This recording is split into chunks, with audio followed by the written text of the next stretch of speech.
प्रभू येशू ख्रिस्ताच्या नावामध्ये आपल्या सर्वांना सप्रेम सलाम. मी स्वराली समीर गायकवाड आणि पुन्हा एकदा आपण अनुभवांची पाने या कार्यक्रमामध्ये आलेलो आहोत. मी आपल्या सगळ्यांचं स्वागत करते आणि आज आपल्या संगती आणखी एक दाम्पत्य आहे. त्या दाम्पत्याशी आपण गप्पा मारणार आहोत, त्यांच्याशी बोलणार आहोत आणि त्यांचे अनुभव जाणून घेणार आहोत. मी आपल्या सगळे आपले जे व्ह्युअर्स आहेत त्यांना ओळख करून देते. आज जे आपल्या संगती आहेत ते म्हणजे Pathak, Mr Madhusudan Pathak and Mrs Rekha Pathak. Uncle aunty, मी तुम्हा दोघांचंही या कार्यक्रमामध्ये स्वागत करते. आपले जे सगळे व्ह्युअर्स आहेत आता त्यांचे देखील मी मनापासून स्वागत करते. आणि आणि आज अंकल आंटी आपल्या बरोबर लाईव्ह आहेत शिरूर वरून. अंकल आंटी हे the United church of Christ Shirur इथले मेंबर्स आहेत. आणि मला सांगायला आवडेल की अंकल तिकडे ले लीडर आहेत. सो अशा या दाम्पत्याचं आपण स्वागत करत आहोत. अंकल आंटी, किती वर्ष झाले लग्नाला? आमच्या लग्नाला 42 वर्ष झाली. अरे वा. आणि कधी झालं लग्न? लग्न 6 जून 1979. Okay okay. अच्छा. आणि कुठल्या ठिकाणी झालं लग्न? लोणावळा. अरे बापरे. किती छान.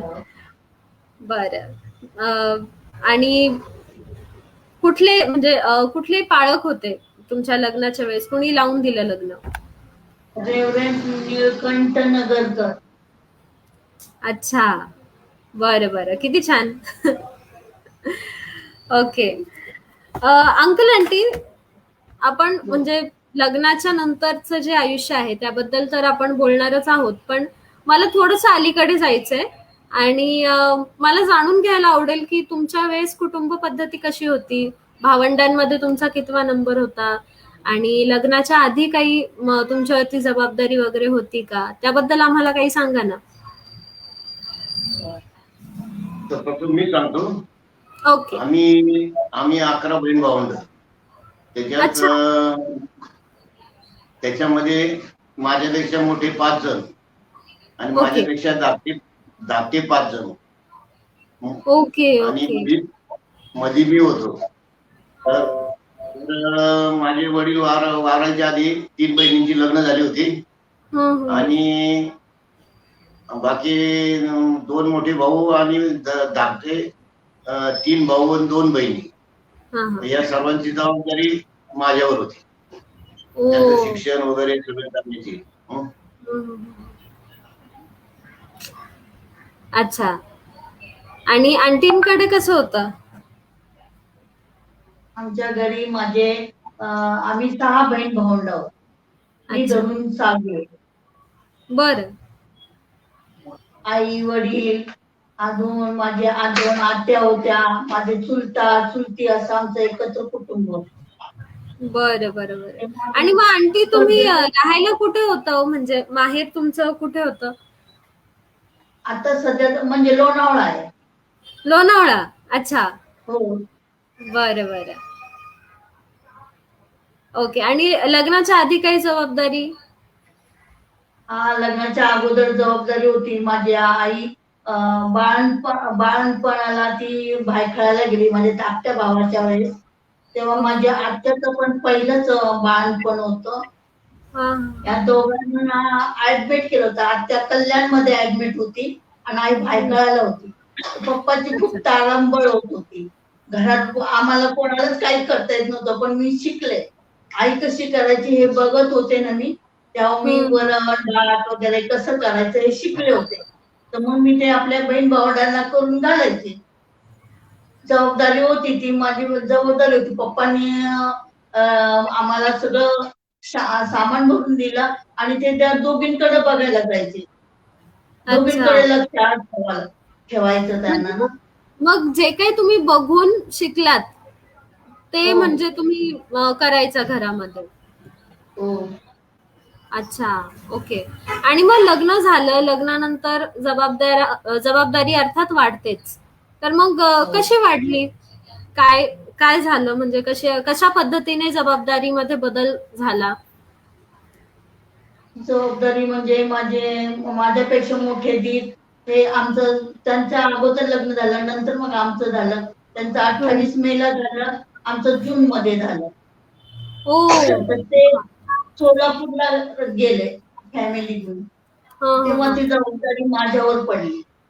सगळं कुटुंबातल्या माझ्या सकाळीच उठून दिरांना डब्बा देणे, अंघोळीला पाणी देणे, असे सगळे जे नित्यनेमाची कामं होते, डब्बा देणे त्यांना, नाश्ता देणे, हे सर्व काही केलं. पहाटे 3 वाजता उठायचं आणि मग रात्री 11:30 वाजेपर्यंत हे असं चालू असायचं. हा पाहुणा आला, तो पाहुणा आला, स्वयंपाक कर, चहा कर, असं असायचं. ओके. आणि मग दोघेही सर्व्हिसला होतात का? कुठे सर्व्हिसला? मिस्टर होते. अंकल होते सर्व्हिसला? हो. अंकल सर्व्हिसला कुठे होता तुम्ही? मी पाटबंधारे खात्यामध्ये सर्व्हिसला होतो. त्या पवना डॅम, लोणावळ्याच्या जवळच पवना डॅम आहे. पवना डॅमला मी 10 वर्ष नोकरी केली आणि तिथून नंतर माझी बदली इकडे घोड नदी शिरूरला झाली. इथे घोड धरण आहे. इथं मी जवळजवळ 30-31 वर्ष ड्युटी केली. ओके. अच्छा.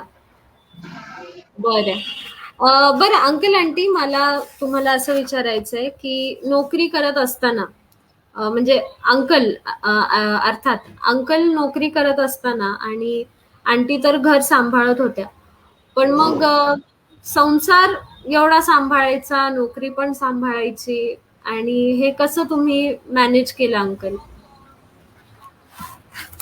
बाहेर फिरतीवर असल्या कारणाने ते 8-8, 15-15 दिवस कधी कधी पूर वगैरे नियंत्रण असलं, पुराचं नियंत्रण वगैरे करायला लागायचं. त्यामुळे ते महिना कधी घरी यायचे नाही. तेव्हा सगळी जबाबदारी माझ्यावर होती. मग ते सांभाळायचं, बघायचं सगळं. मग आंटी, तुम्हाला म्हणजे तुमचा काय असा अनुभव होता? कारण अंकल, आता तुम्ही म्हटलात की 8-15 दिवस अंकल घरी येत नसायचे, तर मग कसं असायचं?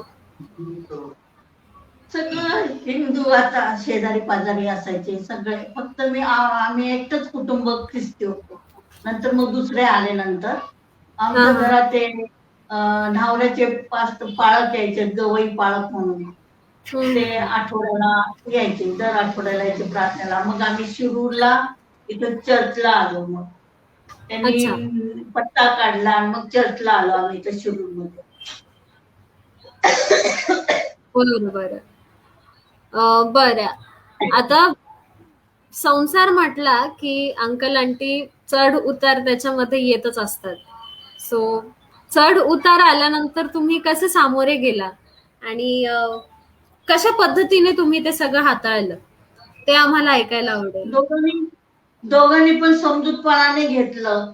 समजूतदारपणा त्यांनी पण दाखवला, मी पण दाखवला. मग आमचे जे काय आले होते चढ उतार, ते सगळे निवारण झाले देवबाप्पाच्या आशीर्वादाने. अंकलांना काय म्हणायचं याबद्दल? नाही, काय नाही, शेवटी संसार म्हणलं की भांड्याला भांडं लागणारच. परंतु मी एक खेळाडू असल्यामुळं आजचं दुःख आजच्या दिवसापुरतं. परत आमचे हे व्हायचं, भले जर जास्ती झालं तर एक काही दिवस गप बसायचं आपलं आणि बरोबर परमेश्वर सुरळीत करायचं, असंही. नाही, एकदम बरोबर म्हटलं अंकल तुम्ही की संसार म्हटलं की भांड्याला भांडं लागणारच. तर या तुमच्या स्टेटमेंटवरून मला असं विचारायचंय की कधी तुमच्या दोघांमध्ये वाद झाल्याचं तुम्हाला आठवतंय का? आणि जरी झाले असतील तरी ते तुम्ही कशा पद्धतीने मिटवले किंवा कसं एकमेकांना समजून घेतलं? ते रागवले तर मी गप्प बसते. मी तर चिडचिड नव्हते करत. ते रागवले मी गप्प बसायची आपली बात.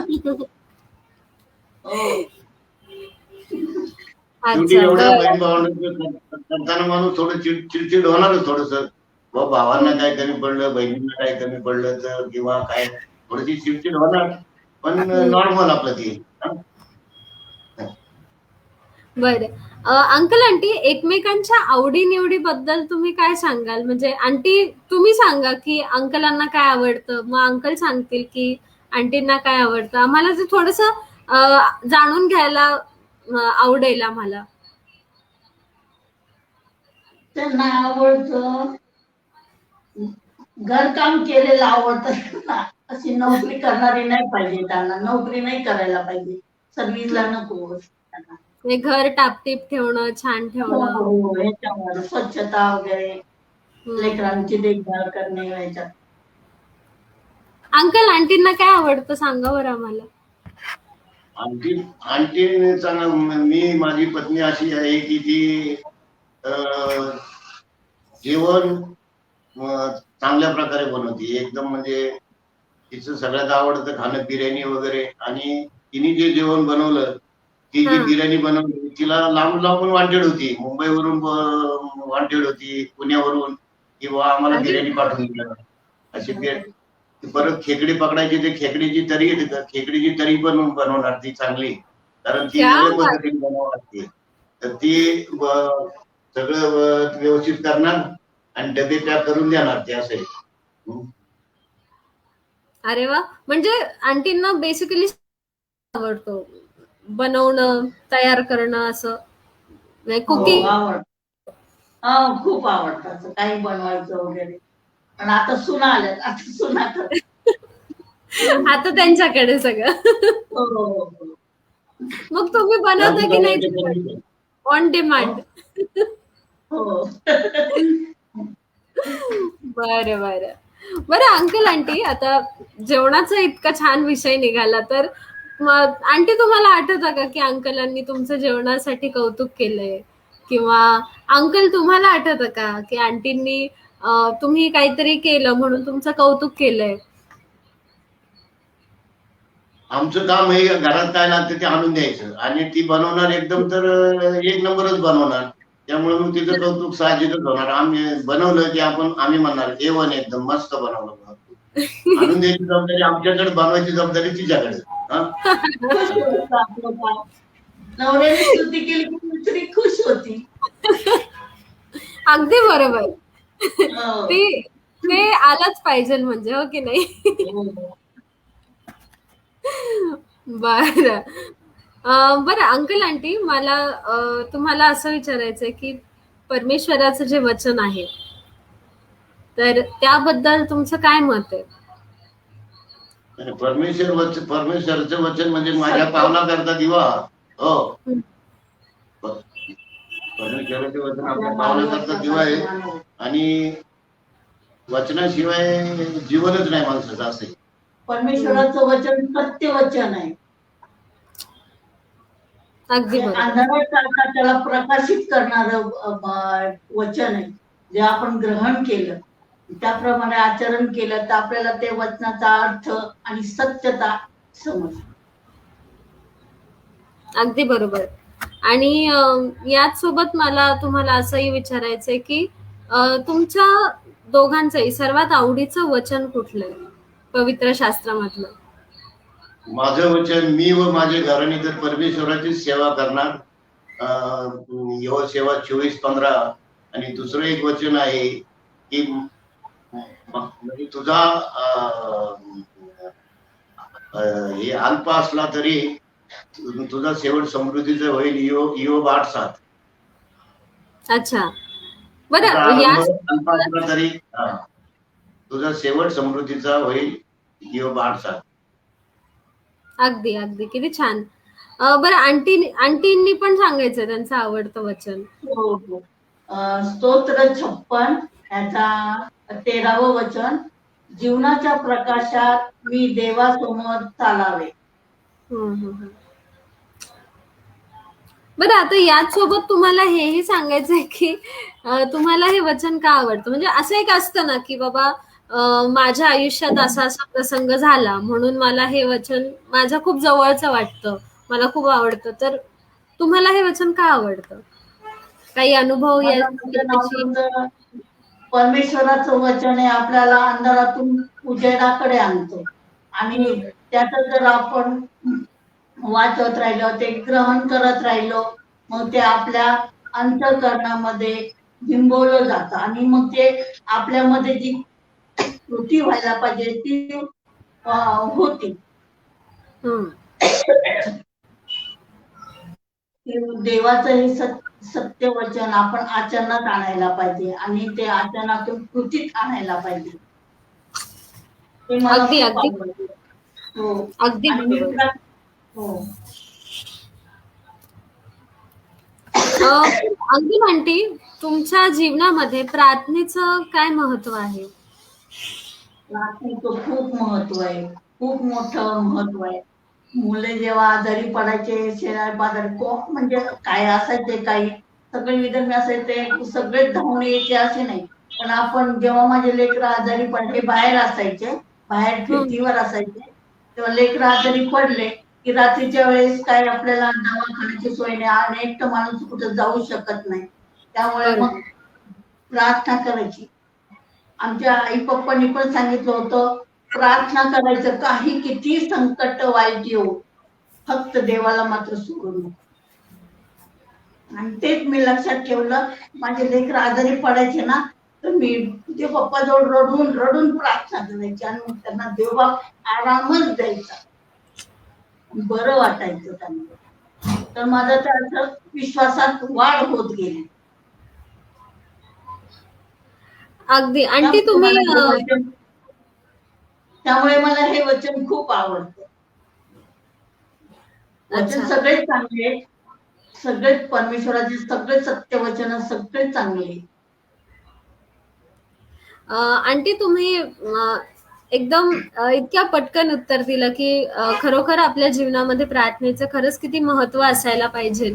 काहीतरी घडल्याशिवाय तुम्ही हे उत्तर देणार नाही. आणि तुम्ही जसं म्हटलं की जेव्हा मुलं आजारी पडायची तेव्हा रात्री अपरात्री कुठे आपण दवाखान्यामध्ये जाणार. तुम्हाला असा काही प्रसंग आठवतोय का की जेव्हा तुम्ही प्रार्थना केली आणि परमेश्वराने ती? हो, ऐकली. अशा वेळेस माझे मुलं आजारी पडले तेव्हा प्रार्थना करायची मी, तर त्यांचा ताप थोडा थोडा अंतराने ते उतार पडायचा. मग त्यांना बरं वाटायचं. देव बाप्पाला धन्यवाद द्यायचे. अगदी बरोबर. म्हणजे प्रार्थना करतो आपण आणि त्याचं उत्तर आपल्याला लगेच मिळतं. विश्वासाने करायची, मग देव देतो उत्तर. येस येस येस, अगदी बरोबर. विश्वासाने प्रार्थना केली तर लगेच आपल्याला उत्तर मिळतं. आणि आंटी खूप छान तुम्ही उदाहरण दिलं की खरंच आपल्या आयुष्यामध्ये प्रार्थना ही किती महत्वाची आहे. बरं अंकल आंटी, मला तुम्हा दोघांना असं विचारायचंय की आता प्रार्थनेबद्दल आपण बोललो आणि निश्चितच आणखी असे अनेक प्रसंग असतील, अनेक अनुभव असतील तुमच्या जीवनामध्ये. तर हे जे सगळे प्रसंग आहेत, अनुभव आहेत, यामधून तुमची एखादी साक्ष तुम्ही बरोबर शेअर केली तर आम्हाला खूप आवडेल. मी माझे सासू सासरे आणि पुण्यामध्ये राहत असताना मला 3 महिन्याची मी प्रेग्नेंट होते आणि मला मलेरिया झाला होता मला. आणि मी खूप सिरियस होते आणि मला मग ह्यांनी लोणावळ्यात नेऊन सोडलं होतं. आणि मग मी लोणावळ्यात ह्यांनी सोडलं होतं दवाखान्यात, तिकडे चांगले आहेत म्हणून. आणि त्या पुण्याला एवढे डॉक्टर विशेष तज्ञ नव्हते, तर मग त्यांनी लोणावळ्यात सोडलं. मग मी लोणावळ्यात आल्यावरती माझी स्थिती खूप वाईट होती. मला लगेच भावानी वगैरे सगळ्यांनी म्हणून दवाखान्यात नेले, ऍडमिट केले. आणि डॉक्टर, आणि तेव्हा उत्तम शुक्रवारचा दिवस होता. माझ्या डॉक्टरांनी पाहिलं, तपासल्यावर मला म्हटले की म्हणे अर्ध्या तासाचीच बाई आहे, अर्धा तास ही आली चिठ्ठीवर तर तुमची, असं आमच्या पप्पांना सांगितलं. तर आमचे पप्पा मस्त खाली बसले, पण लगेच मग ते सावरले. पण प्रार्थना केली तर मी 2 मिनिटं आणि मग चर्चेस मध्ये गेले, सगळं काढलं आणि सगळ्या चर्चेसांना पाठवलं. आमचे पप्पा प्रार्थना सगळ्या चर्चेस मध्ये प्रार्थना आमच्यासाठी माझ्यासाठीच केली. तेव्हा त्या प्रार्थनेने मी आजपर्यंत जिवंत आहे, मोठी साक्ष आहे. क्या बात आहे. खरंच देवाचे आभारच मानले पाहिजेत. कारण खूप क्रिटिकल कंडिशन असते आणि आज आज तुम्ही ही साक्ष आम्हा सगळ्यांबरोबर शेअर केली. नक्कीच देवाचा गौरव झालेला आहे. धन्यवाद असू दे बाप्पाच्या. येस, अगदीच. अंकल आंटी, आज तुमच्याशी बोलायला म्हणजे तुमच्याशी बोलायला सुद्धा आणि तुमच्याविषयी भावना व्यक्त करायला आपल्या या कार्यक्रमामध्ये आज एक व्यक्ती येणार आहे आणि त्यांचं नाव आहे खोमणे काका. सो मी त्यांना आता इन करते.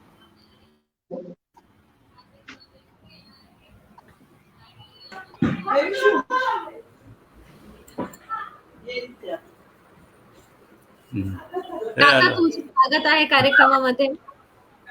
नमस्ते. काका, आवाज येतोय माझा?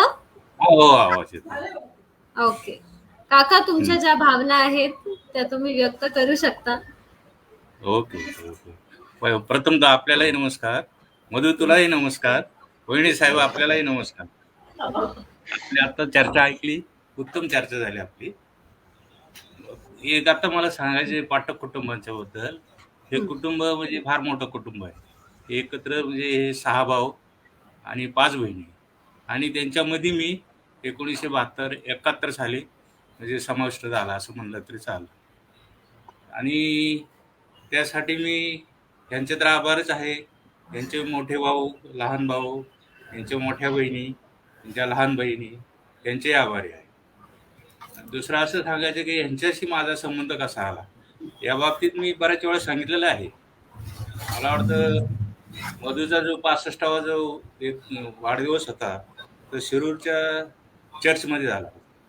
त्यावेळेला जे काही ख्रिस्ती मंडळी होती तिथं त्यांना बऱ्यापैकी ही माहिती आहे.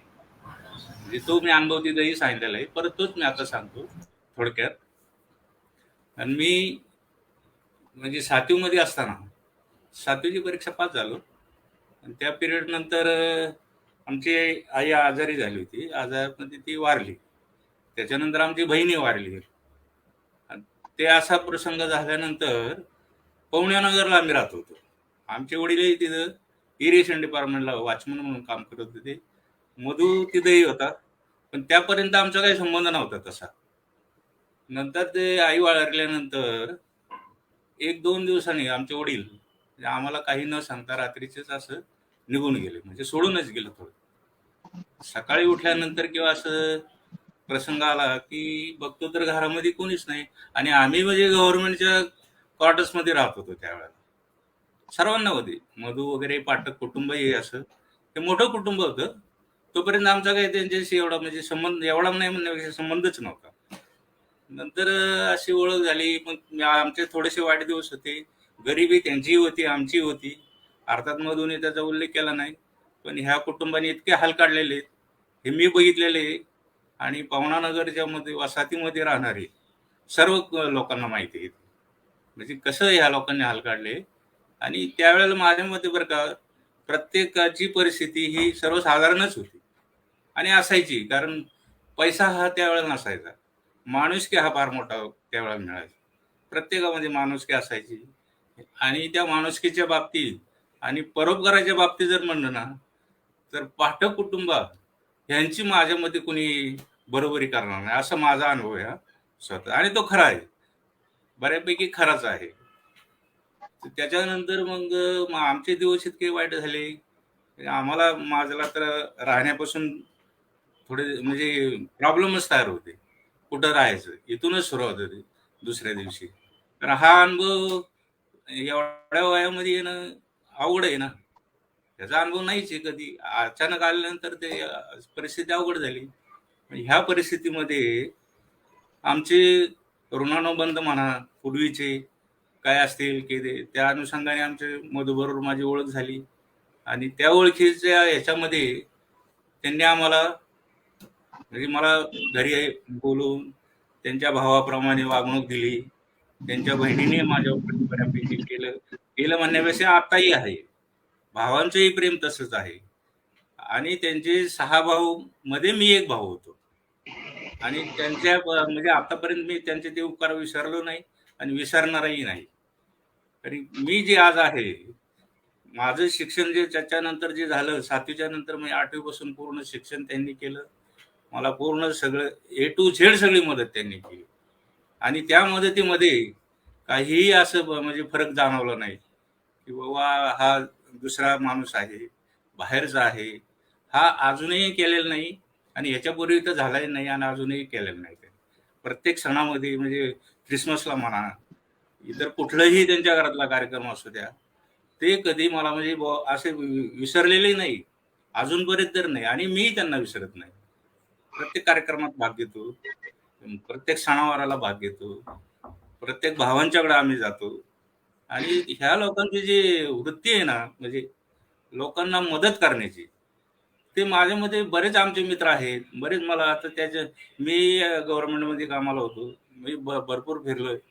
पण ह्या लोकांची म्हणजे पाठक कुटुंबियाचे सर्वांची इतके म्हणजे त्यांना म्हणजे दुसऱ्याला मदत केलं ना की त्यांना आनंद होतो. म्हणजे ज्यांनी आनंद घेतला त्यांना तो होतोच होतो, पण आम्हाला जो आनंद झाला त्यांनी मदत केल्यामुळं त्यांना दुप्पट आनंद होतो त्याचा. म्हणजे अशी लोक शक्यतो कमी आहेत. असं जगामध्ये म्हणा किंवा आपल्या आजूबाजूला माझ्या माहितीनुसार तर मला अजून ते म्हणजे असे इतक्या लेवलची लोक अजून नाही पाहायला मिळाली. आणि हे लोक निस्वार्थी हो, कारण लोक मदत करतात पण त्याच्या पाठीमागे काहीतरी स्वार्थ असतो किंवा काहीतरी त्यांच्याकडं म्हणजे दुसऱ्याकडून काहीतरी मिळावं म्हणून ते करतात. ह्यांचे तो उद्देशच नाही.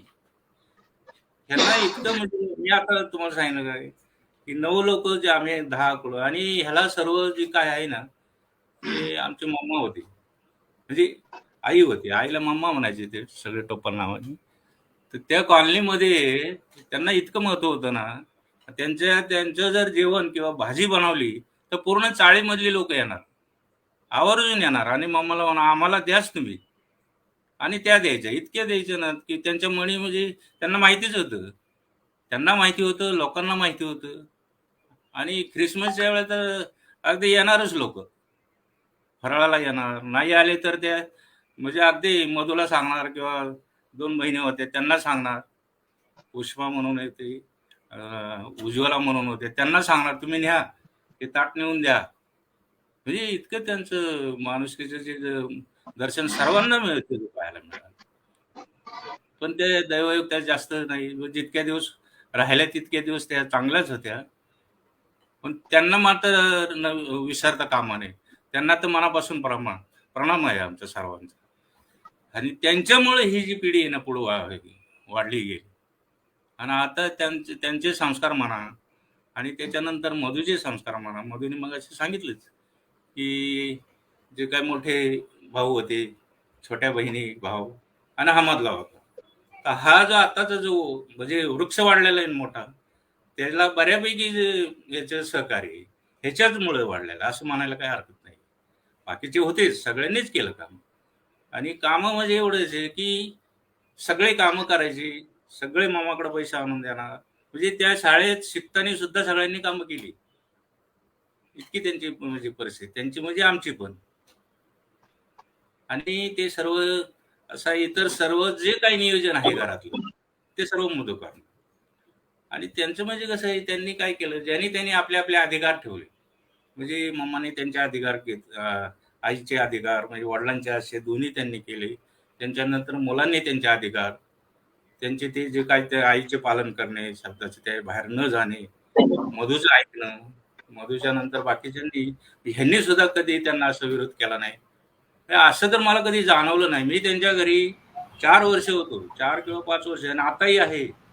पण जे मोठ्यांचं बोलणं जे आहे ना ते समजून घेणं किंवा आता सुद्धा. आणि मी 4 पिढी पाहिल्या त्यांच्या, मम्मा पाहिल्या, मधू पाहिले, म्हणजे हे सगळे भावंड, त्यांची मुलं पाहिली आणि मुलं आता ह्यांची नातवंड पाहिली. म्हणजे मी 4 पिढीचा साक्षीदार आहे. एकच पिढी असं काही नाही. ह्या 4 पिढीचा अनुभव मला इतका आलेला आहे की मला अजूनही असं कुठं कुटुंब आहे. अरे हे कुठं घडतं, जिथे संस्कार चांगले आहेत तिथंच घडतं ना. अगदी अशा पद्धतीमध्ये मी वाढलो. आणि नंतर मग ती माझी परिस्थिती ह्यांच्यामुळं खरं मी जे आज आहे, मी आज इथं पुण्यामध्ये राहतो, सोमवारपेठमध्ये. आणि हा सर्व उल्लेख मी तसं 65ला चर्चमध्ये केला आणि चर्चची मंडळी मला बऱ्यापैकी ओळखतात. कारण मधूच्या सांगण्यानुसार मी थोडंसं काही जे प्रॉब्लेम आले होते चर्च बाबतीत किंवा जागेच्या बाबतीत म्हणा, त्याचे काय सोल्युशन करण्यासाठी, त्याच्या मार्गदर्शनासाठी त्यांनी जे काय मार्गदर्शन केले त्यामुळं आम्ही धर्मायुक्तचे जे कार्यालय आयुक्तांचं पुण्यामधलं तिथं पत्रव्यवहार बऱ्यापैकी केले. चर्चची जी मंडळी आहे ना त्यांचे मार्गदर्शन, ह्यांचे मार्गदर्शनामधूनही मी बरेच लोक आम्ही इथं येत होतो करत होतो. त्याच्यानंतर मुंबईपर्यंत गेलो आम्ही 2 जण, तरी ह्यांच्या परवानगी मंडळींच्या सर्व परवानगीने त्यांनी आमच्या दोघांची निवड केली की तुम्हीच जावा आणि काय जे आहे पत्रव्यवहार तुम्ही करा, तिथं जाऊन भेटा, तिथली माहिती घेऊन या. त्याच्या अनुषंगाने पुढची कारवाई केली. आम्ही मुक्काम केलेले आहेत मुंबईला दोघांनी जाऊन. त्याच्यानंतर आम्ही मला वाटतं पुणे विभागाचे जे बिशप साहेब आहेत ना, गायकवाड साहेब, ते आता नाही माझ्या माहितीनुसार आता नाही आहे. आता नाशिक धर्मप्रांताला आता नाशिक पहिले नागपूरला होते वाटतं, नागपूर तिथून आता नाशिकला आले. त्यांची माझी चांगल्यापैकी ओळख आहे. मी त्यांना म्हणजे पुण्यावरून घेऊन शिरूरपर्यंत आलेलो आहे, चर्चमध्ये आलेलो आहे. तिथं आमची बऱ्यापैकी म्हणजे या कामाच्या निमित्ताने आमच्या बैठकी झालेल्या आहेत, झालेल्या आहेत. आणि ते अधूनमधून आमची बोलणं पण होतं त्यांच्याबरोबर. आणि त्यांनी मला सांगितलं की काय अडचणी असताना तुम्ही जरा आम्हाला मदत व्हा. म्हणलं साहेब असं नाही, मदतचा हा विषय नाही, माझं काम आहे म्हणलं.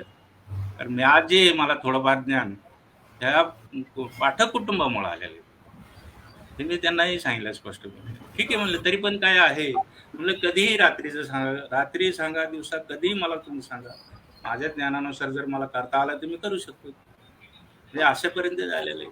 त्यानुसार मग समजा शाळा झाल्यानंतर मी नोकरीला लागलो. इरिगेशन डिपार्टमेंटलाच होतो मी आणि सेक्शनल इंजिनियर म्हणून रिटायर झालो. मग रिटायर झाल्यानंतर सेक्शनल इंजिनियर म्हणून होतो मी आणि रिटायर झालो. आमची मुलं आहेत, मला एक मुलगा आहे, एक मुलगी आहे.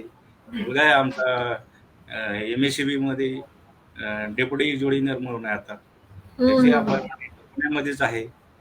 मुलगी आमची ती देहूजवळ सुदुंबर म्हणून आहे, तिथं असते ती. आमचे जावई सिव्हिल इंजिनियर आहेत पिंपरी चिंचवडमध्ये. म्हणजे असं कुटुंब आमचं जे आता ह्या स्टेपला आलेलं आहे. आणि 1 रुपयाचा कधी 1 रुपया सुद्धा नव्हता, मी झिरोतून आलेलो आहे. -0 म्हणलं तरी चालत. आणि हे -0चं आजची स्टेप माझी आहे, ते सर्व श्रेय जे असं तर पाठक कुटुंब.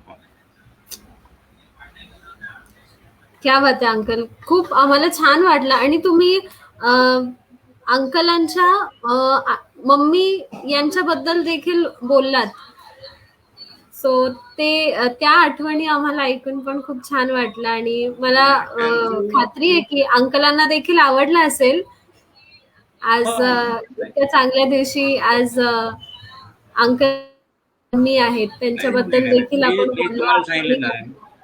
हा एवढा मोठा ओढ जे तयार झालाय ना, वृक्ष जे तयार झाला पाठक कुटुंबात, हे मेन मूळ जे आहे ना त्या आमच्या मम्मा आहे. मूळ जे भक्कम होतं आणि इतकं त्यांनी कष्ट केले, त्यांच्याबद्दल जेवढं बोलूच नाही त्यांच्याबद्दल, आणि बोलण्याची आमची लायकी पण नाही. मम्माच्या आणि आईबद्दल काय सांगणार हो, काही सांगू शकत आणि बोलूही नाही कोणी. त्यांचे उपकार नाही फिटू शकत कोणी, इतकं त्यांनी. आणि बऱ्यापैकी त्यांनी बरं का त्यांनी फार हाल काढले, ह्या मंडळींनी फार हाल काढलेले आहे. आणि आता त्यांची जर बघितलं ना तुम्ही, ह्या मम्मा ज्या होत्या ना, आता आमच्या वहिनी साहेब आहे, याच्या अगोदरची परिस्थिती की त्यांनी आता जे सांगितलं ना की 5:30 म्हणा 4 म्हणा, तिथून जे उठून संध्याकाळी 11 साडे 11 पर्यंत म्हणजे आमच्या घरामधलं जे आहे ना, ती चूल कंटिन्यू चालू असायची. चूल होती त्यावेळेला, गॅस नव्हता. आणि चुलीवर काम करणं हे सोपं काम नाहीये लेडीजसाठी. मम्माने केले आणि हे मी पाहिलेले. मी त्यांच्या घरात होतो, मी त्यांच्या घरात वाढलेलो आहे, म्हणून मला माहिती आहे त्या गोष्टी. आणि त्यांनी कधी कोणाला कमी केलं नाही, जेवणाच्या बाबतीत नाही तर कोणी माझ्यामध्ये एक घास सुद्धा कोणाला असं उपाशी असं त्यांनी ठेवलेलेच नाही. हे सांगू, हे बोलू शकतात. आणि त्यांनी भरपूर केलं त्याच्यात ते विसरू शकत नाही. त्यांचे उपकार तर ते नाहीच, आणि हे आता कोणीच नाही. हम्म. अंकलच्या ज्या मम्मी आहेत त्यांच्याकडे तर आपण येणारच आहोत, पण खोमणे अंकल तुमचं खरंच मी आभार मानते तुमचे की तुम्ही आलात आणि अनेक अशा आठवणी आम्हाला सांगितल्या आणि कसं हे कुटुंब तुमच्या संगती होतं, कसं त्यांनी तुम्हाला सहाय्य केलं. सो नाही थँक्यू नाही, सो मच अंकल, तुम्ही आलात आणि तुमच्या भावना व्यक्त केल्या. Thank you so much. Thank you thank you. Okay. Uncle aunty, आपण जसं आता खुमणे अंकलांनी इतक्या सगळ्या गोष्टी सांगितल्यात आणि मला खात्री आहे की आपले जेवढे आता व्ह्युअर्स आहेत त्या सगळ्यांनी एक प्रोमो व्हिडिओ जो आपण फेसबुकवरती, आपण व्हॉट्सअपवरती सगळीकडे पाठवला होता, ती एक गोष्ट आहे जी आपण अर्धवट सोडली होती आणि आता मला त्या गोष्टीकडे परत यायचंय आणि मला अंकलांना विचारायचंय की अंकल ती गोष्ट आम्हाला तुम्ही पूर्ण करून सांगा की काय घडलं होतं जेव्हा तुमच्या आई जेव्हा आजारी होत्या, जेव्हा त्यांना रक्ताच्या उलट्या होत होत्या, तो सगळा काय प्रसंग होता, तुम्ही त्या सगळ्या प्रसंगातून कसे बाहेर आलात आणि परमेश्वरांनी तुम्हाला कसं सहाय्य केलं. माझी आई एक तर धार्मिक होती की आम्ही जेवायच्या आधी आमची कौटुंबिक प्रार्थना व्हायची, 2 गीतं व्हायची आणि तिला रक्ताच्या उलट्या झाल्यानंतर आम्ही ससूनमध्ये ऍडमिट केली. परत दवाखान्यामध्ये ससूनमध्ये 2 उलट्या झाल्या. डॉक्टर म्हणले की आता ही केस काय म्हणजे आई काय वाचू शकत नाही. मग तर मी परमेश्वराला म्हणलं ठीक आहे, आमचं सगळं होईल, आम्ही लहानाचे मोठे होऊ काय होऊ, परंतु ज्या शारीरिक अन्नाबरोबर जे आध्यात्मिक अन्न आहे ते आम्हाला पुरवणार कोण. आणि परमेश्वराला म्हणलं मग माझ्या सुद्धा जगण्यामध्ये काय अर्थ आहे. मी 2 दिवस परमेश्वराची रडून प्रार्थना केली. मी परमेश्वराजवळ विनंती केली की परमेश्वरा, जर आई बरी झाली तरच मी अन्न सेवन करेल, नाही तर मी अन्न काही सेवन करणार नाही. आणि रडून प्रार्थना करत होतो. डॉक्टर रानाडे होते. डॉक्टर रानाडे म्हणले बाळ तू रडू नको. म्हणलं डॉक्टर साहेब रडू नको तर काय करू, तुम्ही प्रयत्न करा, तुमची दवा आणि परमेश्वराची दुवा याचं कॉम्बिनेशन होईल आणि माझी आई बरी होणार हे मला गॅरंटी आहे. मी पण परमेश्वराजवळ प्रार्थना करतो. आणि असा काही चमत्कार झाला की दुसऱ्या दिवशी आई म्हणली की माझ्या छातीत दुखत नाही, काही नाही, मी व्यवस्थित झाली. आणि तिसऱ्या दिवशी माझ्या आईला डॉक्टरने डिस्चार्ज दिला. त्या दिवसापासून जिवंत परमेश्वर आहे हा माझा पूर्ण विश्वास आहे. माझ्या जीवनामध्ये जेवढे काही चढ उतार आले मी परमेश्वराची गुडघ्यावरून प्रार्थना करतो आणि परमेश्वर मला त्याचं उत्तर देतो. त्यामुळं आज मी 68 वर्ष झाले, 67 वर्ष माझं वय चाललंय. मला अजून दवाखाना नाही, काही नाही, कारण माझ्या पाठीमागं परमेश्वर आहे हा माझा पूर्ण विश्वास आहे. अगदी ही परमेश्वराचीच कृपा आहे आणि अंकल तुम्ही खरंच खूप त्यानंतर माझ्या आईने आम्हाला 21 वर्ष साथ दिली. 21 वर्ष आम्ही सगळ्यांनी व्यवस्थित संसार केला आणि 91 साली माझी आई वारली. 21 वर्ष तिने आम्हाला सगळ्यांना घडवलं, सगळ्यांना संसार केले. आणि त्यावेळेला पण असंच झालं की 21 वर्षानंतर तिला अक्षर रक्ताच्या उलट्या झाल्या. भाऊ म्हणले की ससून नको, आपण केएम मध्ये ऍडमिट करू. केएम मध्ये ऍडमिट केले, काय गुण आला नाही, काही नाही. आणि आमच्या वाढ पण वडिलांच्या नंतर 21 वर्ष एवढ्या 9, कारण तुम्हाला पहिलं 3 बहिणीची लग्न झाली होती, 9 बहीण भावंडांना सांभाळायचं, अधिक बाहेरच्यांचं हे करायचं. संपूर्ण मावळ तालुका माझ्या आईला मामा म्हणून ओळखायचा. हा शिरूर तालुका सुद्धा आमच्या आईला मामा म्हणून ओळखायचा. माझ्या आईने कधी स्वतःकडे पाहिलं नाही. तिला विठ्ठलनी सांगितल्याप्रमाणे दुसऱ्याला देण्यामध्ये आनंद. ख्रिसमस म्हणलं सगळे विधर्मी लोक, आमच्या घरी पुष्कळ लोक येणार जाणार. तिने एक आम्हाला संस्कार दिले की दुसऱ्याला देण्यामध्ये आनंद आहे. आणि ही परंपरा चालू ठेवण्यासाठी आणि दुसरं तिने आम्हाला एक संस्कार केले की ती काय म्हणली, आमच्या आई म्हणायचे की तस्मात विश्वास तुम्हाला माहिती नाही, तुमच्या उत्पन्नाचा 60% तुम्हाला ठेवा, 40% हम्म. सामाजिक आणि धार्मिक कामाला तुम्ही द्यायलाच पाहिजे. तर आम्ही आजपर्यंत तेच काम करत आहे.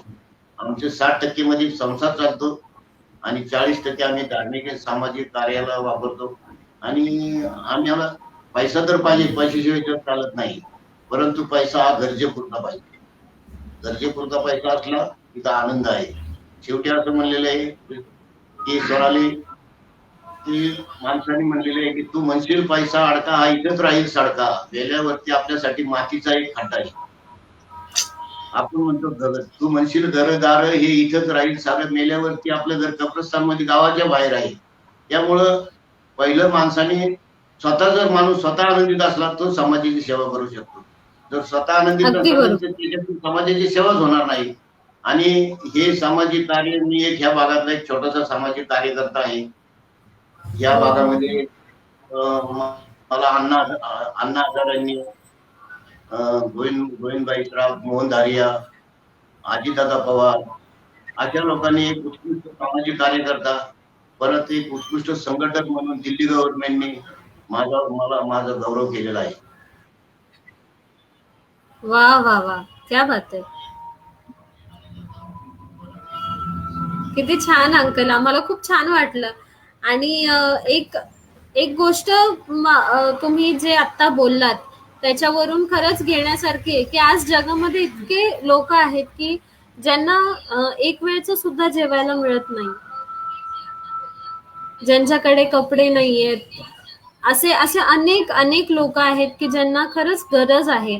आणि तुम्ही खूप छान काम करत आहात की जसं तुम्ही म्हटलं की 60% हा कुटुंबासाठी आपल्या उत्पन्नातला, आणि बाकीचे जे 40% आहेत तर ते तुम्ही समाज कार्याकरता देता. सो ही खरंच खूप शिकण्यासारखी आणि खूप चांगली गोष्ट तुम्ही आम्हा सगळ्यांना आज दिलेली आहे. आता कालच माझी जुन्नरला बहीण आहे, त्यांचं मोठं हॉस्पिटल आहे. त्यांनी काल एक टेम्पोभर पूरग्रस्तांना मदत पाठवली. आज माझा धाकटा मुलगा निलेश, तो आज एक तो त्याचा मित्र परिवार ती गाडी घेऊन कोल्हापूरला ते निघालेले आहेत.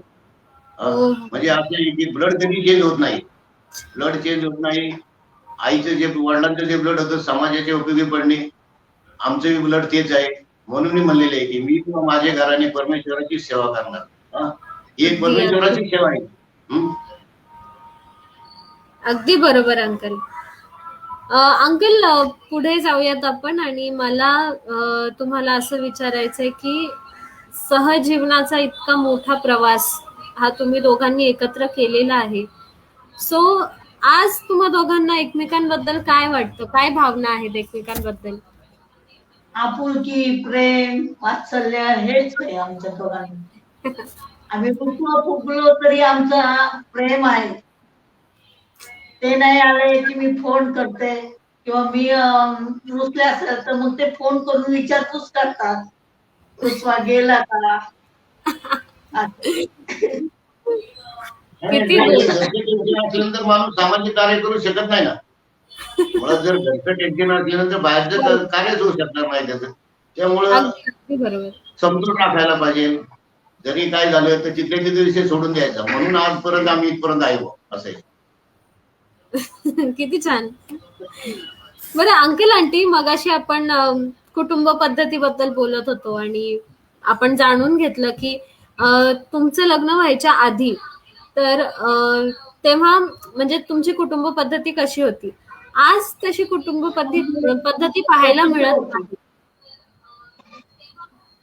म्हणजे मोठं कुटुंब होतं ना, मोठं कुटुंब होतं, पण आजच्या काळामध्ये तसं तितकं मोठं कुटुंब पाहायला मिळत नाही. तर आजची जी कुटुंब पद्धती आहे, आज फक्त नवरा बायको आणि त्यांची मुलं असतात. तर मग या कुटुंब पद्धतीबद्दल तुमचं काय म्हणणं आहे, काय मत आहे? चुकीचं आहे. आता ज्याची त्याची इच्छा असते, इच्छा असते त्यांची की नको बाबा दुसरे सासू सासरे वगैरे नको, आपल्याला आपल्या लेकरांना आपणच बरे असं वाटतं. पण ते योग्य नाहीये.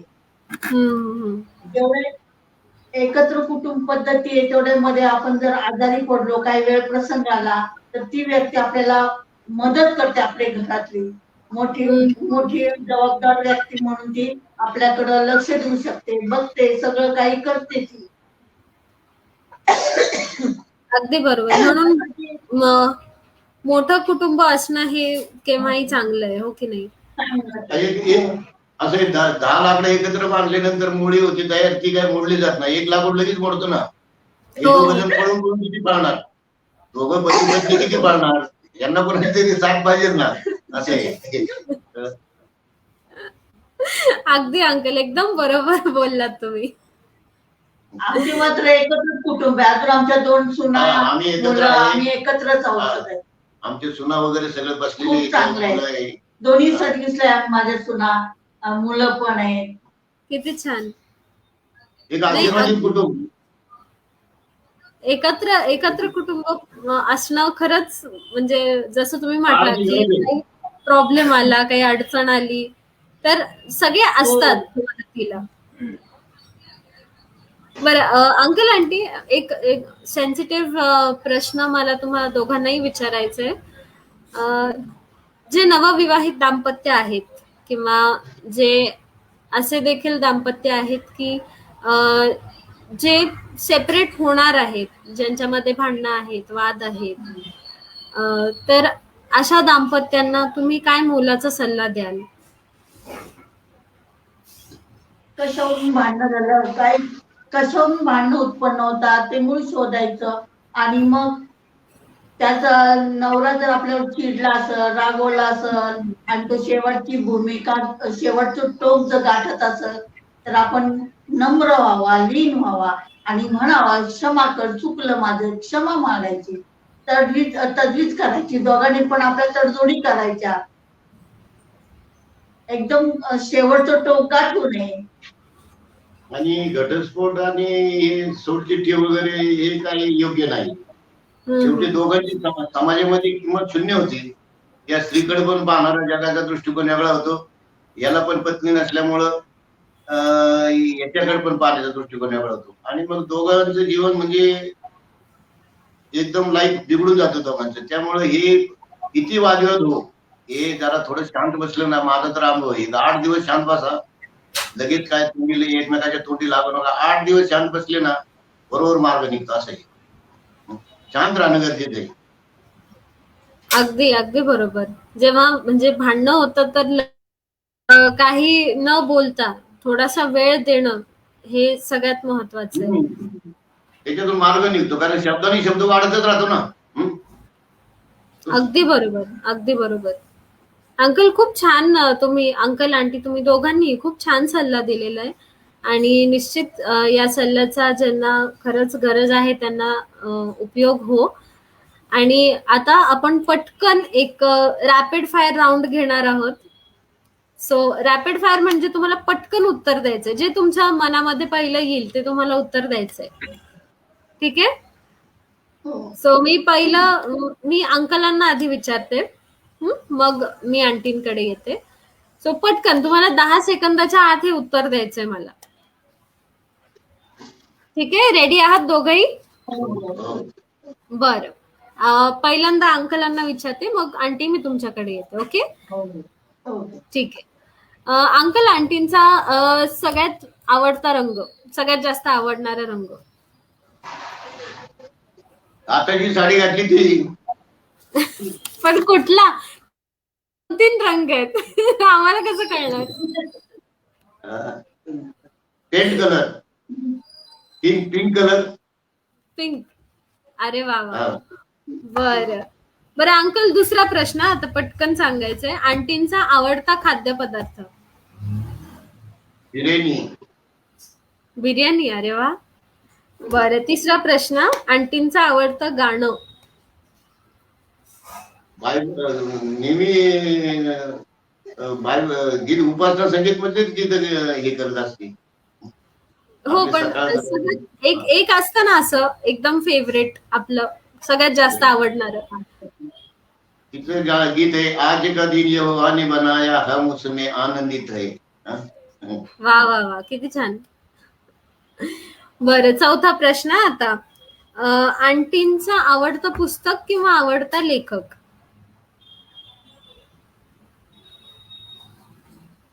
आवडते विषय म्हणजे बायबल आणि त्याच्यातले सगळे ते लेखक सगळे. बरं बरं. आणि आता शेवटचा प्रश्न बरं का अंकल तुमच्यासाठी, की आंटींची सर्वात जास्त आवडीची फिरायची जागा कुठे सुशीला फिरायला पार्क. आमच्याकडे इकडे नदीकडेला सुशीला पार्क आहे, तिकडे दररोज संध्याकाळी 5:30 ला जाते. हो. सुशीला पार्क. ती सगळ्यात फेवरेट, सगळ्यात आवडती. हो. बरं बरं, ठीक आहे. आंटी बघा सगळी उत्तर बरोबर आहेत ना? बरं, आता आंटीकडे येते मी. आता आंटी तुम्ही अंकलांबद्दल सांगायचंय, ठीक आहे? अंकलांचा आवडता रंग. त्यांना आवडतो लाईट कलर. लाईट कलर, बरोबर. पांढरा कलर जास्त आवडतो. पांढरा, ओ अच्छा, म्हणून त्यांनी व्हाईट शर्ट घातलाय का आज?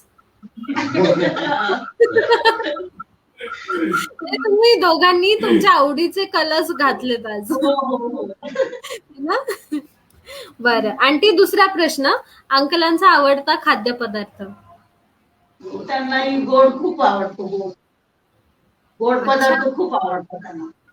पुरणपोळी, गुलाबजाम. वा वा वा. बरं, तिसरा प्रश्न आंटी, अंकलांचं आवडतं गाणं.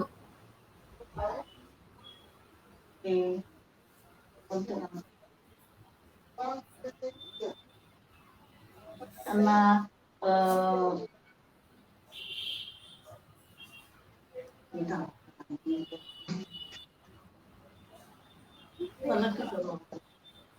गाणी गाणी तर पुष्कळ गाणी तसे ते पुष्कळच गाणी गातात. आवडतं म्हणजे आवडतात देवबाप्पाचे वगैरे, पिकनिक पण गातात ते. बरं बरं बरं. आणि शेवटचा प्रश्न, नाही सॉरी, चौथा प्रश्न, अंकलांचा आवडता लेखक किंवा आवडतं पुस्तक. कोणता? बघा अंकलांनी किती पटकन सांगितलं, आता तुम्ही पण सांगायला पाहिजे. त्यांना पण बायबलच आवडतं आणि बायबल मधले संदेश आहेत जे आपले, ते सगळे आवडतात त्यांना. Okay okay. आणि शेवटचा प्रश्न, अंकलांची सर्वात आवडीची जागा, फिरायला जिथे जाता तुम्ही तिकडे सगळ्यात आवडीची जागा. मासेमारी, नदीलाच जातात ते.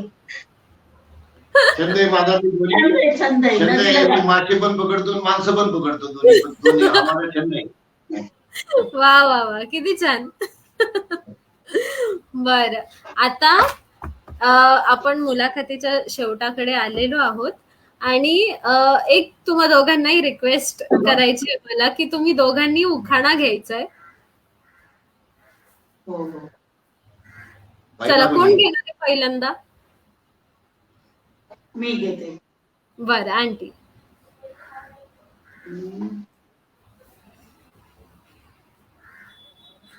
संसाररूपी सागरात पती पत्नीची नौका. संसाररूपी सागरात पती पत्नीची नौका, मधुसूदन रावाचं नाव घेते, तुम्ही सर्वजण ऐका. वा वा वा. आता अंकलांनी तयार केलाय ना? हिंदी मध्ये घेतो. आता ऐकायचं. यदि आकाश में चांद तारे न होते तो रात इतनी सुहानी कैसी होती. यदि आकाश में चांद तारे न होते तो रात इतनी सुहानी कैसी होती. यदि जिंदगी में रेखा न आती तो ये जिंदगी एक गम की कहानी होती. क्या बात आहे. आज एकदम हिंदी मधला उखाणा ऐकलाय मी पहिल्यांदा. किती छान. आणि अंकल आंटी, खूप छान वाटलं तुम्हा दोघांनाही आजच्या या कार्यक्रमामध्ये तुमच्याशी गप्पा मारताना. आपल्यामध्ये आता रेव्हरंड डीकन डेव्हिड मेश्रामकर आहेत, सो मी त्यांना इन करते. ते तुमच्यासाठी प्रार्थना करतील आणि मग आपण थांबूयात.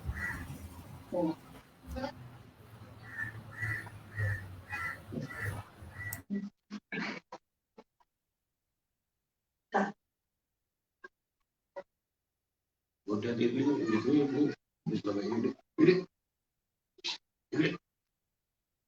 ऑफिसला पहिले गेली.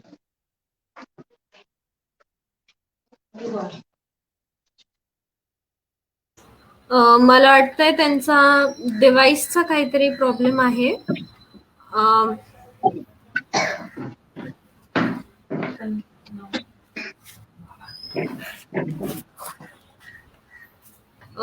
त्यांना काहीतरी प्रॉब्लेम येतोय टेक्निकल.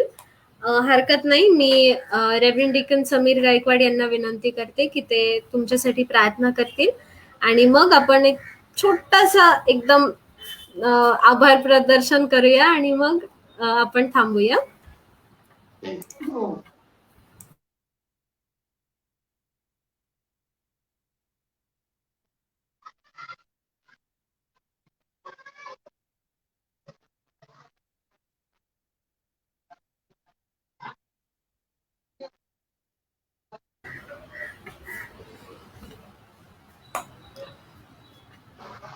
अंकल आंटी, तुम्हाला प्रभू येशू ख्रिस्ताच्या नावात सलाम.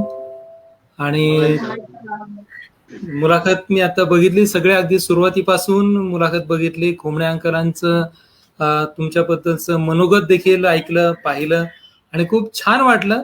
आणि आज तुम्ही से येस टू गॉस्पल या फेसबुक पेजला तुम्ही तुमचं सहभाग दिला. अनुभवांची पानं, आम्हाला तुमचे अनुभव ऐकायला मिळाले, शिकायला मिळालं आणि खूप छान वाटली. तुमची गप्पांची मैफिल आम्ही ऐकली आणि खूप सुंदर वाटलं. तुमचे एक्सपिरियन्स, तुमचे अनुभव आम्ही पाहिले आणि खूप छान वाटलं. आणि तुमच्या बरोबर तुमचं नातू पण आहे तन्मय. त्याने तुमची तयारी छान करून घेतली. मी त्याबद्दल तन्मयचे खूप आभार.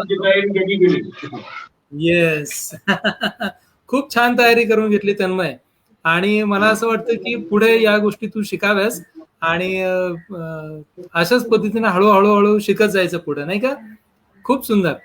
आणि मी जयेश दादाचे देखील मनापासून आभार मानतो की सगळी ही टेक्निकल बाजू त्यांनी सांभाळली, त्याबद्दल मी त्यांचे देखील आभार मानतो. खोमणे काकांचे मी विशेष आभार मानतो की खूप मन मोकळेपणानं त्यांनी त्यांच्या भावना व्यक्त केल्या. त्याच्यामध्ये कुठेही कृत्रिमपणा जाणवला नाही आणि जे काही ते बोलले ते सगळं अगदी मनापासून बोललेले आहेत आणि त्याच्या पाठीमागचं त्यांचं प्रेम आम्हाला जाणवत होतं निश्चित अर्थानं.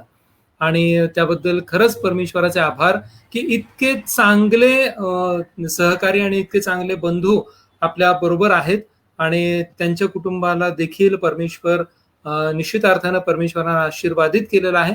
आणि ह्या सुंदर अशा गप्पा खरं तर अशाच चालू राहाव्यात असं वाटतं, पण आपल्याला वेळेचं बंधनही पाळणं फार गरजेचं आहे. सो शेवटी आपण प्रार्थना करूयात. खरं तर मालेगाव मधून आपल्या बरोबर आज जॉईन होणार होते रेव्हरंड डीकन डेव्हिड दादा, पण टेक्निकल त्यांना प्रॉब्लेम क्रिएट झालाय. परंतु हरकत नाहीये, आपण आजपासून प्रथा आपण सुरुवात करत आहोत या प्रथेला की कार्यक्रमाच्या शेवटी म्हणजे मुलाखतीच्या शेवटी आपण प्रार्थना करणार आहोत. तर या आपण प्रार्थना करू. पुन्हा एकदा परमेश्वराचे आभार. आपण थोडक्यामध्ये प्रार्थना करू. सर्व समर्थ ईश्वरा, तुला आम्ही धन्यवाद देतो, आम्ही तुझा आभार मानतो. आज पाठक दाम्पत्याला परमेश्वरा भेटण्याची संधी दिलीस, त्यांच्याशी गप्पा मारण्याची संधी दिलीस आणि या गप्पांच्या माध्यमातून पित्या परमेश्वरा त्यांच्या जीवनाचे जे काही अनुभव आहेत, त्यांच्या सांसारिक जीवनातील जे काही अनुभव आहेत आणि हे सर्व अनुभव त्यांच्या जीवनातील चढ उतार, त्यांची साक्ष आणि परमेश्वरा बापा त्यांचं प्रेम, तुझ्यावर असणारी श्रद्धा, भक्ती, विश्वास हे सर्व आज जवळून पाहिलं, ऐकलं, निहाळलं आणि त्याबद्दल पित्या आम्ही तुझे मनापासून आभार मानतो की इतकी सुंदर, एवढे सुंदर दाम्पत्य तू आमच्याकरता आदर्श म्हणून ठेवलेले आहेस. त्याबद्दल आम्ही मनापासून तुला धन्यवाद देतो, आम्ही तुझे उपकार मानतो. आणि परमेश्वरा बापा या दोघाही उभयतांच्या जीवनाकरता आम्ही तुझे उपकार मानतो आणि येणाऱ्या दिवसामध्ये परमेश्वरा या दोघांनाही तू अनेक आशीर्वादित असे येणारे वाढदिवस त्यांना दाखवावेस, त्यांना दीर्घायू करावं आणि परमेश्वरा बापा त्यांच्याकडे पाहून, त्यांचं आदर्श जीवन पाहून नवीन दाम्पत्यानं आणि परमेश्वरा बापा इतरांना देखील असा आदर्श घ्यावा, समाज कार्यामध्ये पुढे यावं आणि परमेश्वरा त्याद्वारे तुझं गौरव घडावं असं तू होऊ दे, अशी आमची प्रार्थना आहे. परमेश्वरा बापा हा आजचा 8वा एपिसोड आहे आणि या 8व्या एपिसोड बद्दल आम्ही तुला मनापासून धन्यवाद देतो. पित्या परमेश्वरा बापा, मागील 7 एपिसोडमध्ये ज्या ज्या दाम्पत्यांनी आपला सहभाग दिला त्या सर्वांची आम्ही यावेळी आठवण करतो. परमेश्वरा बापा, त्या सर्व दाम्पत्यांना तू आपल्या आशीर्वादाने भर. त्यांच्यासाठी देखील आम्ही प्रार्थना करतो परमेश्वरा, त्यांनाही दीर्घायू कर. आणि परमेश्वरा बापा, तुझे स्वर्गीय आशीर्वाद त्यांच्याही जीवनामध्ये तू असू द्यावेस अशी आमची विनंती आहे प्रभू. आणि परमेश्वरा बापा, आजच्या या एपिसोडच्या शेवटी असताना आम्ही खोमणे काकांसाठी देखील तुझे आभार मानतो, त्यांच्या कुटुंबासाठी देखील आम्ही तुझे आभार मानतो. परमेश्वरा, आज त्यांनी देखील सहभाग देऊन पित्या परमेश्वरा बापा, आपल्या मनातील भावना अगदी मोकळेपणानं त्यांनी व्यक्त केल्या, याबद्दल आम्ही तुझे उपकार मानतो. त्यांनाही परमेश्वरा दीर्घायू कर. त्यांचंही कुटुंब तुझ्या स्वर्गीय आशीर्वादांनी सदैव भरलेलं असू दे अशी आमची प्रार्थना आहे. ही सुंदर अशी भेट, ही सहभागिता तू आम्हाला दिलीस पित्या, याबद्दल आम्ही तुझे उपकार मानतो. आमचा धन्य तारणारा प्रभू येशू ख्रिस्त ह्याच्या प्रिय आणि गोड नावात ही विनंती तुझ्या चरणी सादर करीत आहोत, म्हणून तू ऐक प्रभू. आमेन. मी पुन्हा स्परालीकडे आता हे सगळं सोपवत आहे आणि ती या कार्यक्रमाचा शेवट करेल. Thank you uncle, thank you aunty. नाही, तुम्हाला पण शुभेच्छा. आणि तुम्हाला शुभेच्छा. आणि हा उपक्रम खूप चांगला आहे. काही सहकार्य लागलं तर आम्हाला तुम्ही कळवा, आम्ही तुम्हाला मदत करायला तयार आहे. हो, नक्की नक्की नक्कीच नक्कीच. अगदीच तुम्हाला आम्ही हक्कानं सांगू. कुठल्याही गोष्टीबद्दल जर समजा कुठली गरज वाटली तर तुमच्याशी संपर्क साधू.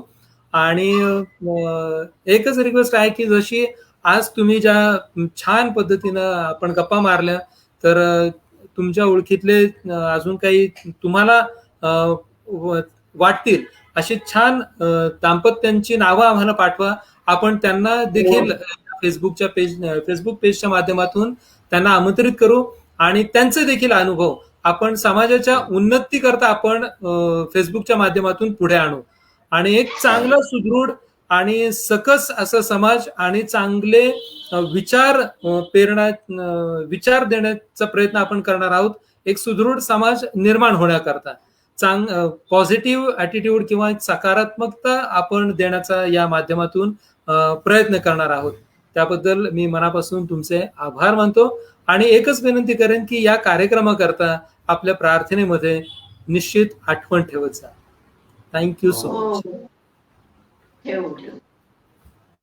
धन्यवाद.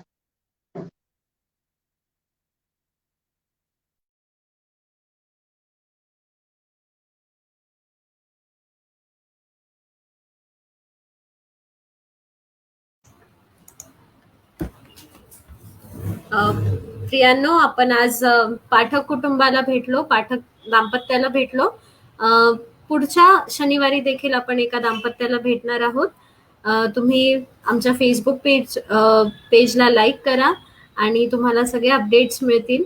सो नेक्स्ट वीक देखील आपण एका दाम्पत्याला भेटणार आहोत आणि त्यांच्याशी देखील आपण गप्पा मारणार आहोत. आजसाठी आपण इथेच थांबतोय.